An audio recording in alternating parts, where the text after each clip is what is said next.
Hey, I'm Brandi Fullwood, and this is Seattle Eats. It's a podcast about the Seattle food scene and the best things to eat in it. It's hot, then it's cold, and then it's rainy, and then it's hot again. It's Juneuary in Seattle, but we are eating well. Pork broth soups that simmer for 10 hours until milky white, a beet salad with tiny garlic pieces and glugs of olive oil that one restaurant has been making for almost 30 years. And there's plenty more worth seeking out around the city. Seattle Times food critic Bethany Jean Clement is here. We're sharing notes on our favorite dishes we've enjoyed at Seattle restaurants lately, the bites we think are worth trying right now. Let's get into it.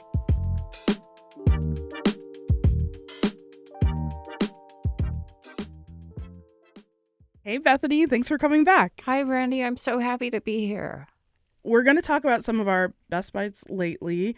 And honestly, I want to know what your headspace has been around food. You know, what have you been craving lately? Are you led by research, by the season? I've been eating a great deal of asparagus. Right. Because, yes, season, Washington grown, the best vegetable in the world. Wow, hot take. Yeah, it's just truth. Yeah. I'm with you on the spring stuff. I've also been having big piles of salad and been probably overwhelmed with choice, getting to know the food scene here. It's such a great time of year to live here and eat food and be a person. It's just fills me with total joy. Well, let's talk about some of the best things we've had lately. I'd love to hear about your first pick. What's the name of the place? Where can we find it? And if you dare, make me hungry. I do dare. It's called Little Jaye. It's a bakery and cafe in South Park. It's very, you would never find it if you didn't go look for it, which you should. Yeah. Because they have extremely good biscuits and gravy, like wildly good. And so that must be the best bite you had. That is, yes. I would bite it right now if I could. So tell us about that. What's it like? The gravy has a lot of black pepper in it, but not like too much. I think the black pepper does a lot of work. Okay.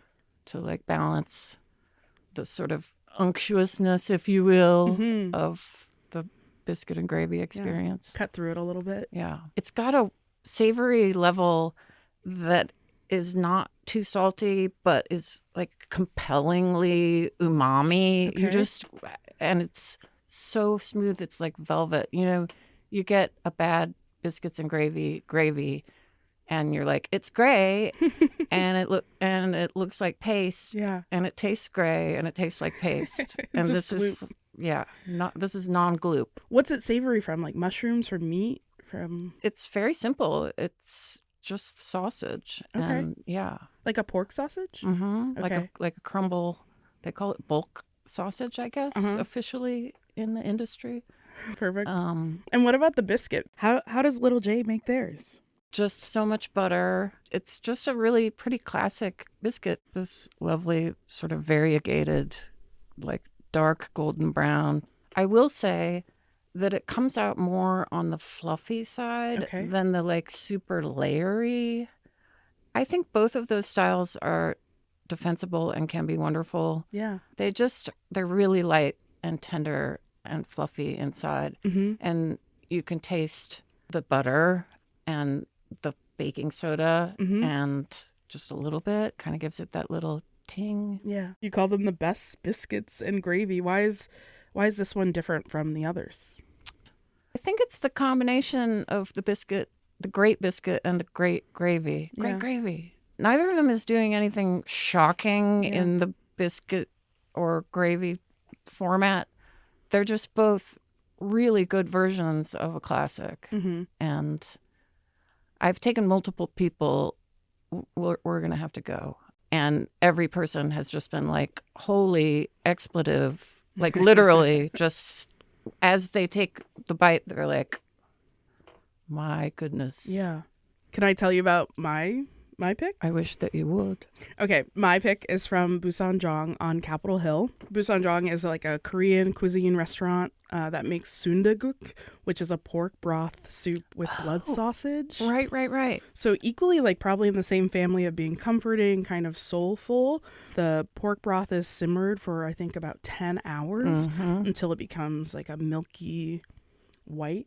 Got all that good like fat distributed into it. First bite, I was just like, I kind of wish I was hungover. It's just like got that savory depth to it where you're like, this would be so comforting if I was hanging on by a thread. Right? That's a powerful soup that makes you wish for a hangover. Yeah. It's not so rich that you can't eat it over and over again. But so there's pork belly in it. There's blood sausage in it. Sundae is a blood sausage that gets stuffed with like flat chives and glass noodles. Right. I love that. And they're just like plump little guys. Yeah. And I really enjoyed it. Pork belly for a soup, it can kind of taste like manure. Right. This doesn't taste like this at all. I think the pork belly was tender but clean. The other things that come with it are like several accompaniments. Like you can add more chives to it. You can add salt and pepper. You can add garlic. They provide kimchi that they make every day, which doesn't taste as fermented, right? And it also doesn't taste as crisp like a cabbage slathered in like gochujang might taste. It's actually a lot better with the soup. Sure. Because otherwise it kind of tastes salty. I think they're a good pairing. And you put it in the soup. Or bite. With bites. Yeah. Okay. Palate cleanser. Yeah. if you will. Have you gotten to go here yet? No, but I was just actually reading about it and I thought, what? Yeah. That was what? The noise of like a meerkat. Yeah. Looking at a bowl of soup or something. And it warrants it. I think it's gorgeous. Oh, I'm so happy to hear about this. Yay. They sell out pretty quickly. I've gone for lunch and they were sold out probably an hour before close. The same for dinner. Go early. Yeah. Go hungover. Yeah, go early, go hungover, or, pair it with some soju and get there. Right. It's warm, comforting, right as we enter into summer in Seattle. Do you care about temperature of food or comfort food with the seasons?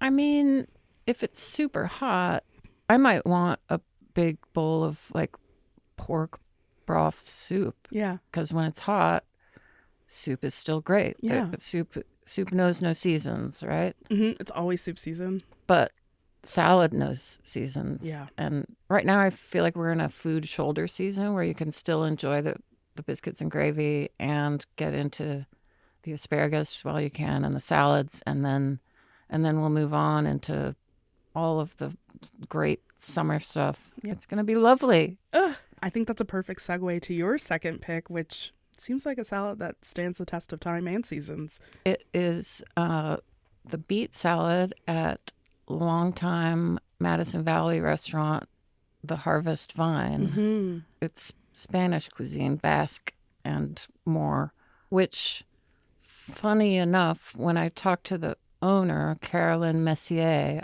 I sort of tried in a nice way to say, you're flying under the radar after 27 years. It was very renowned at the beginning when there wasn't a lot of Spanish cuisine. The first chef, they're only on their second one now, which I think is part of the magic of continuity. The first chef got nominated for James Beard Awards. It was a big deal. I sort of tried to ask her, why don't people know about you anymore? And she just started laughing. And she said she was talking to someone who actually works in the restaurant industry. And this person said, that was such a great restaurant. And she was like, it still is. And I own it. It exists. Yes, please don't RIP it early. So the beet salad is super simple. It's both golden and your traditional beets, and they're arrayed on the plate in this sort of like flower configuration. Kind of looks like carpaccio. Yes, and it's just the beets. They cook them very carefully so that they retain like meatiness. And when you eat them, they're so thin sliced, but they have like their own texture is absolutely in effect. And then it's really good Spanish olive oil, really good sherry vinegar. What do those things mean, like a really good olive oil? What is that like for you? I mean, it depends on what you're looking for, right? This one probably has grassy notes and has a taste of its own. Mm-hmm. You know, it's not just sort of a medium to cook something else, because it's one of the main players in this salad. Mm-hmm. And really good also means really expensive. So you can almost taste the price tag. Yeah, and you save it for a salad, Yeah. a beet salad like this, or a really nice cold asparagus or something. I won't stop talking about asparagus, even though the season is ending soon. I'm sorry.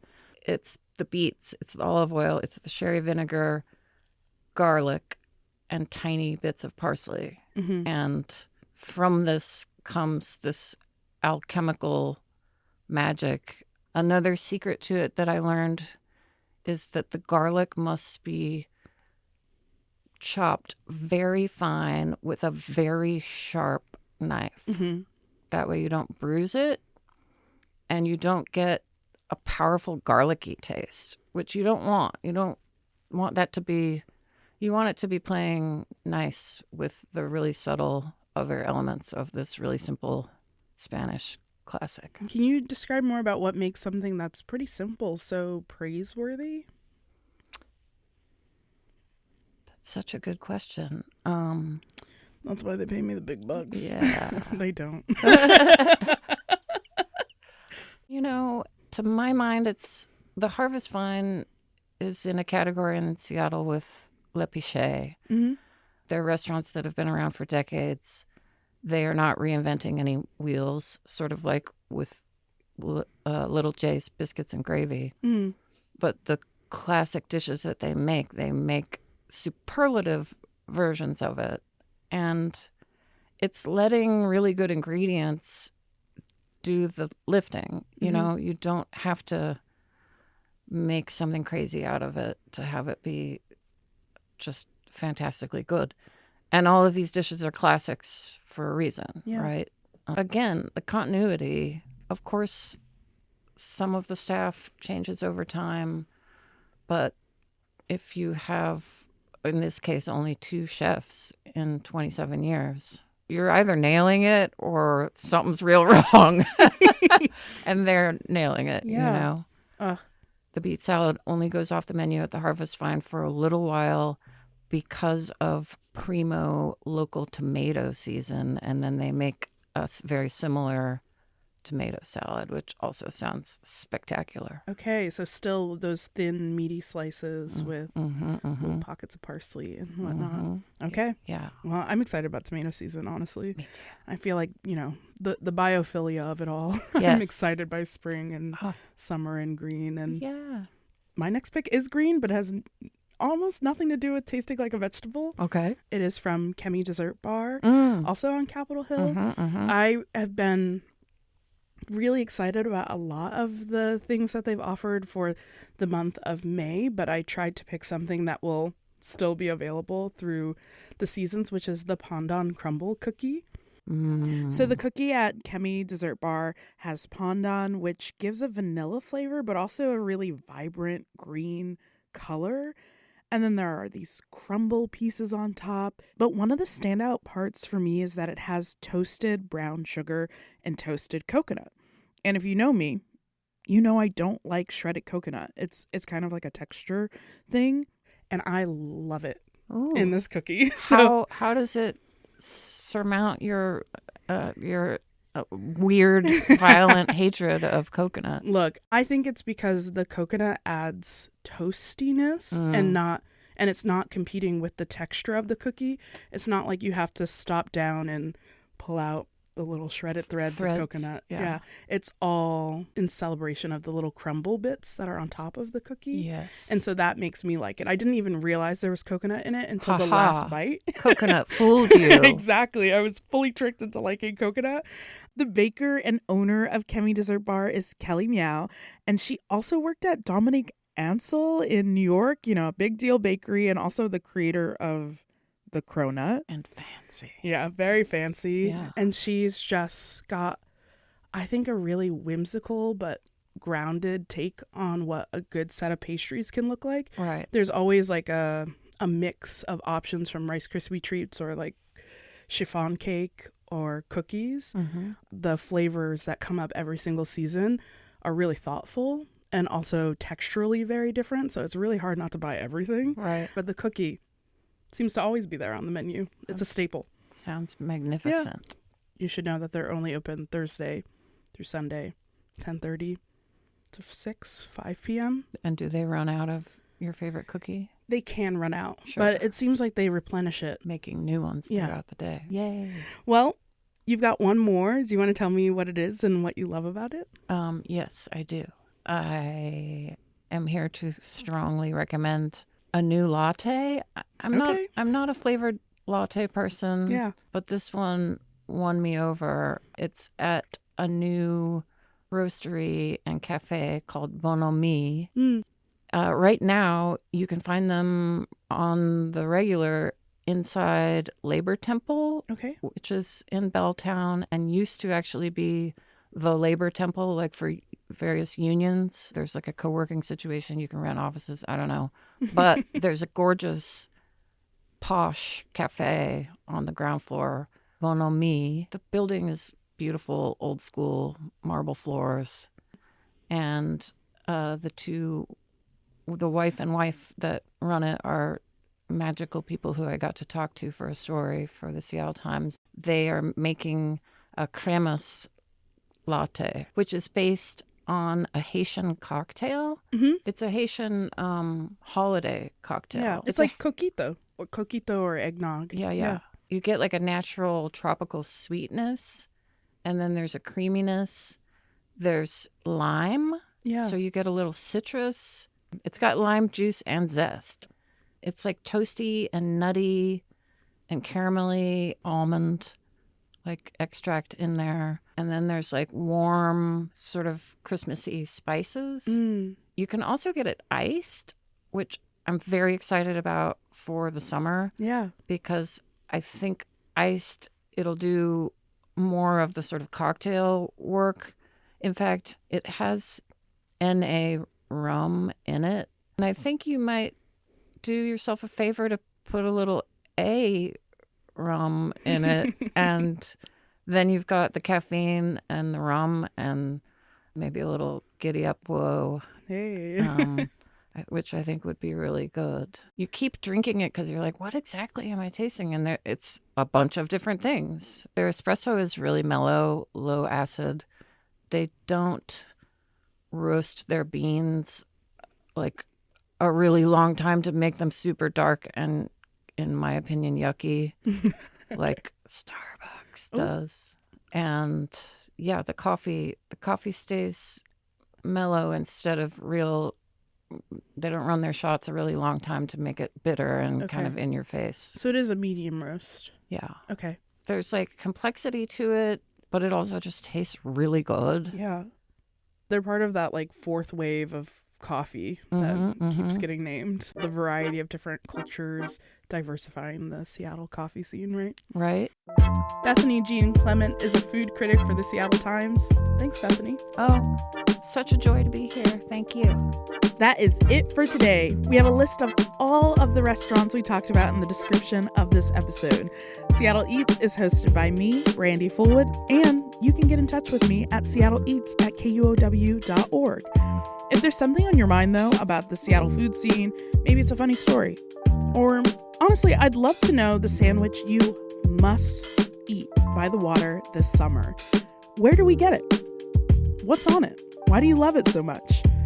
We have a voicemail box set up for you to call us at 206-543-8510. Your voicemail might be featured on a future episode, and I would love that. The show is produced by me and edited by Jim Gates. Seattle Eats is a proud member of the NPR network. You can find more and support the show at KUOW.org/eats. And all of that's in the description of the show. If you like the show, give us a rating. Tell a friend. It really helps. All right. Talk soon.